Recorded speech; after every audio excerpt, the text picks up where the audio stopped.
And one story that springs to mind as you ask that question is back in the early 2010s, I was presenting programs on the radio and TV for BBC. And of course, that was a huge honor.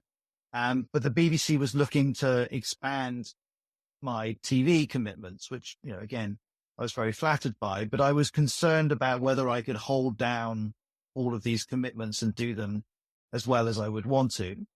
And I initially was just kind of wrestling that with myself, and the BBC was going ahead with both the radio and the TV. And I thought, well, no, of course the BBC is carrying on with the radio and the TV because I haven't said otherwise. And I'd be very happy with this and very committed to it. And I thought, well, if this isn't quite working for me, I need to be much clearer with how I communicate to the BBC about what I think is going to be practical in the long run. And I asked for a meeting with the then head of BBC News and got 15 minutes in his diary, which was, just great because he was awesome. He is a very busy man.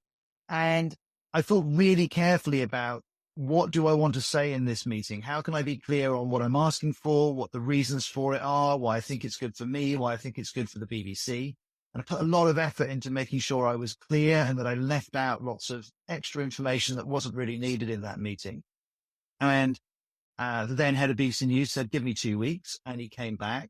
And in 2 weeks' time, they'd agreed to a shift in my commitments to a place which was more manageable, frankly, and more viable for me and the BBC in the long run.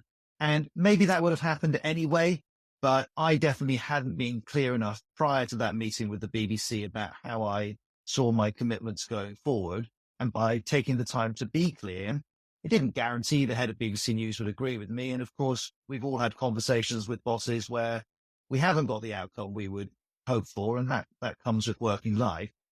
But paying attention to being clear in that moment definitely led to a really big moment in my career, which was to stop being a radio presenter, which is a job very dear to my heart, and to commit to being a TV presenter, which is then what I went on to do for the next 10 years.